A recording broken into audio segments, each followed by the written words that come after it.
Buenos días. Hoy es el domingo segundo del tiempo ordinario, en el ciclo A. Hoy el Evangelio nos va a presentar la figura de Jesús como ese Cordero de Dios que quita el pecado del mundo. En la primera lectura, tomada del profeta Isaías, encontramos uno de los cánticos del siervo. Esos cánticos en los que Dios va manifestando lo que va a suceder con Jesús, siglos antes de que Jesús naciera. El Señor me dijo: tú eres mi siervo Israel, en ti manifestaré mi gloria. Ahora habla el Señor que te formó desde el seno materno para que fueras su servidor, para hacer que Jacob volviera a él y congregara a Israel en torno suyo. Tanto así me honró el Señor, y mi Dios fue mi fuerza. Ahora pues, me dice el Señor, es poco que seas mi siervo, solo para restablecer a las tribus de Jacob y reunir a los supervivientes de Israel. Te voy a convertir en luz de las naciones, para que mi salvación llegue hasta los últimos rincones de la tierra. En ese cántico del siervo vemos esa misión que tiene Jesús, cómo a través de Israel va a congregar a todas las naciones en torno a Dios.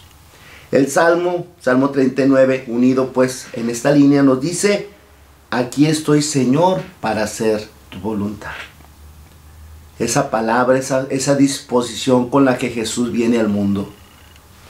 En el paraíso había sucedido un acto de soberbia, un acto de desobediencia. Bueno, pues se ocupaba ahora un acto de humildad y un acto de obediencia. Y es lo que viene a hacer Jesús.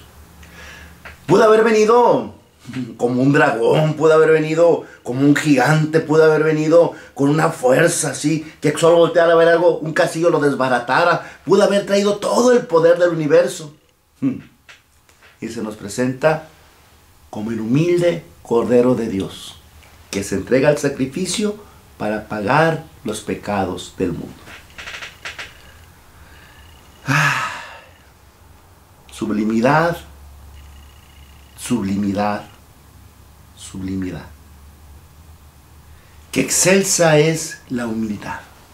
Y es el camino que Jesús nos muestra con su ejemplo.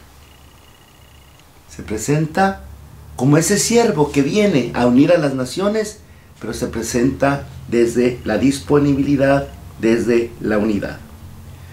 En el Evangelio tomado de San Juan, precisamente Juan el Bautista vio que Jesús venía y exclamó: este es el Cordero de Dios, el que quita el pecado del mundo.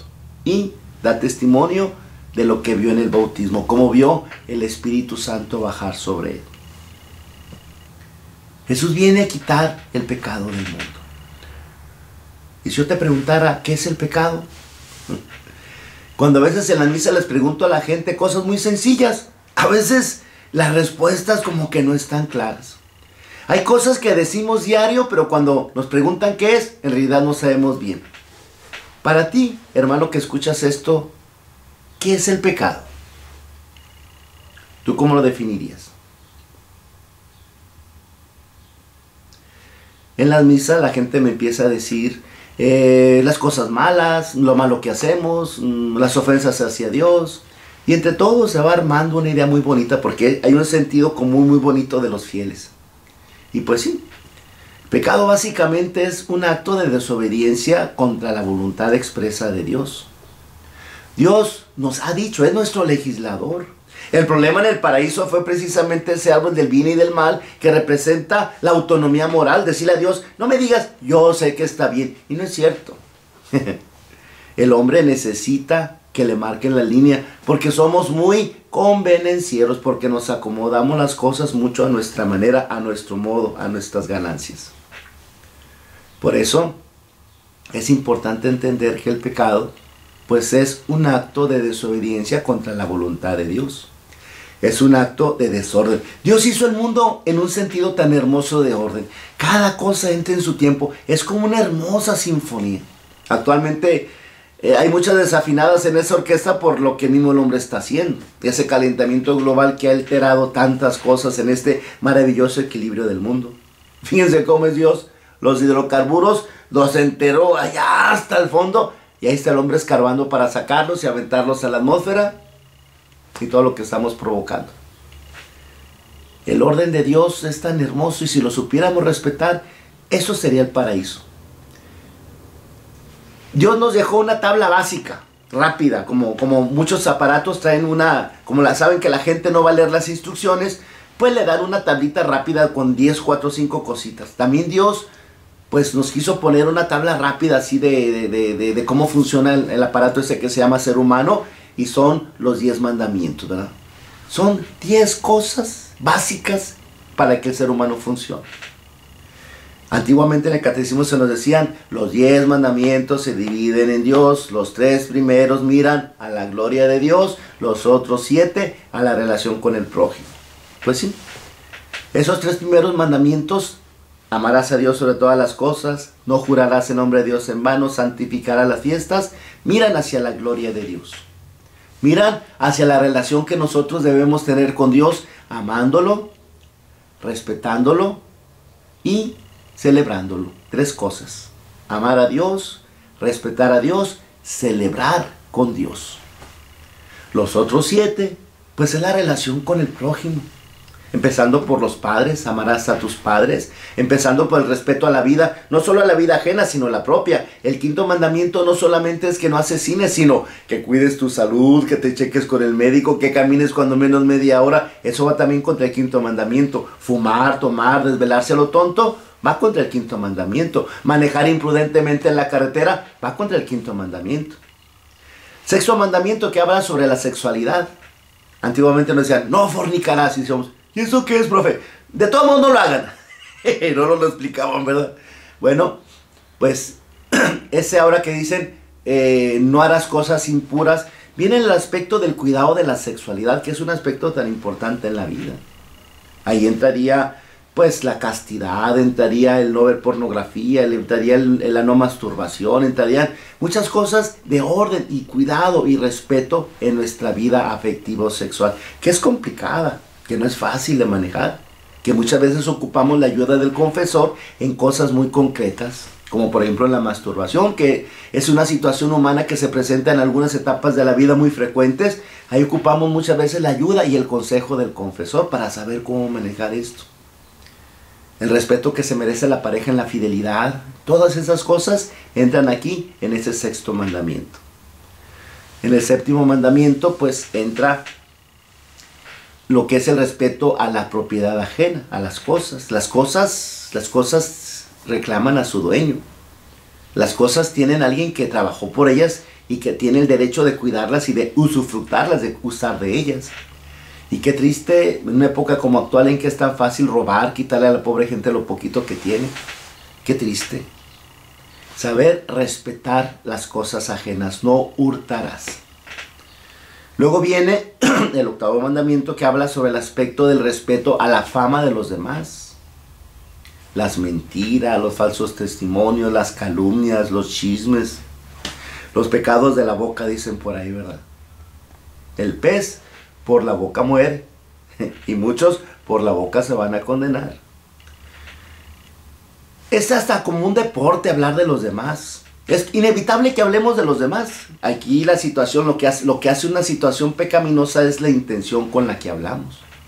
Yo puedo platicar una situación simplemente comentando un hecho, o yo puedo estar difamando a una persona, haciendo dar a conocer cosas que no tienen por qué saber las demás personas.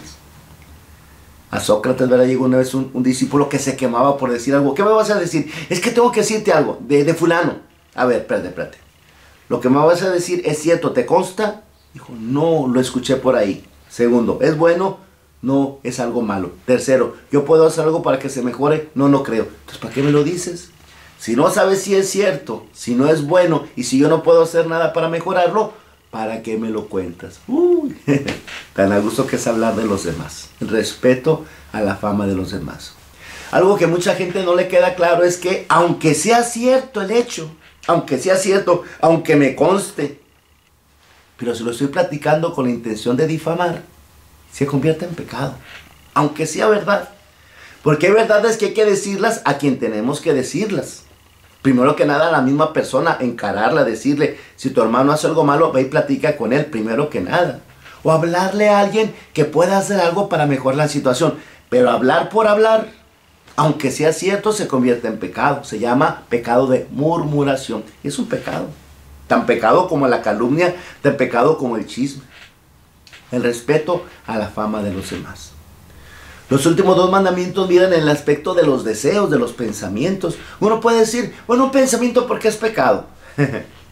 Un día, cuando tu mujer se ponga un hombre junto a ti, te voltea a ver con ojos de que te está desvistiendo, te vas a dar cuenta lo feo que es que estén pensando mal de ti. Pues claro.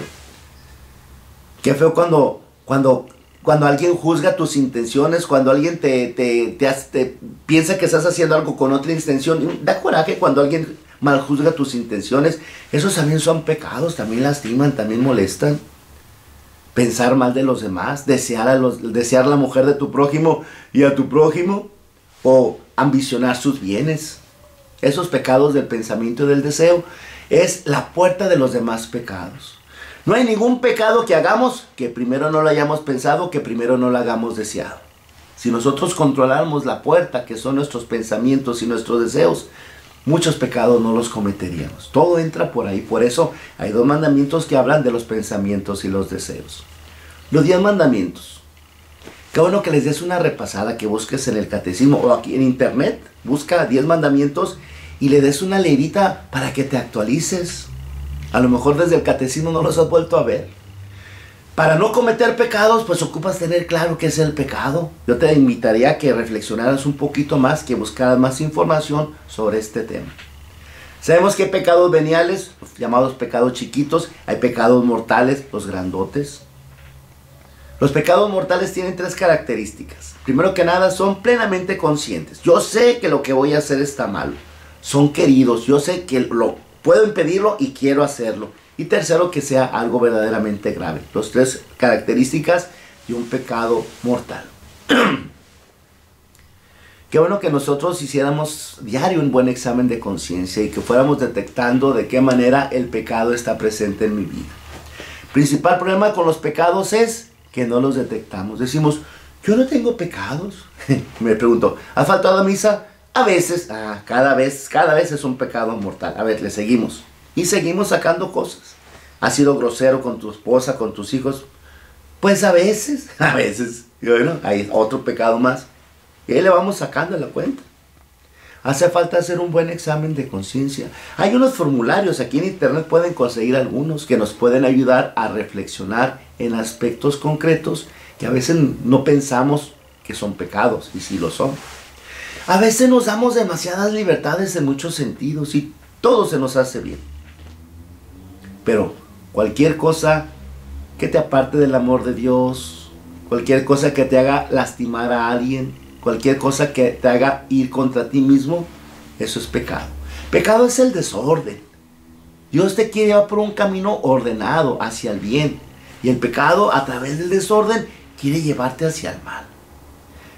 Hoy hablamos de Jesús como el Cordero de Dios que quita el pecado del mundo. Ojalá que tengamos claro qué es este pecado para que le facilitemos a Jesús su labor. Ese Cordero de Dios se encuentra en la confesión para darte el perdón las veces que lo necesites. Pero si no tienes conciencia de pecado, hay gente que no sabe, según eso, que es pecado, anda buscando sus pecados como el señor que buscaba el burro montado encima de él. No han visto mi burro, no han visto mi burro, y montado en él. Ojalá que a través de reflexionar sobre lo que es el pecado, te des cuenta que estás montado en él y te lo puedas ir quitando. Jesús está con nosotros para perdonarnos, para ayudarnos, pero necesitamos nosotros querer. Dios nos concede, hermanitos, la gracia de que hoy que reflexionamos sobre Jesús como el Cordero de Dios que quita el pecado del mundo, tengamos claro en nuestra vida lo que es el pecado. Desde el Valle de San Quintín, Baja California, México, un servidor y amigo, Fray Fernando Rodríguez, los saluda. Que tengan un excelente domingo.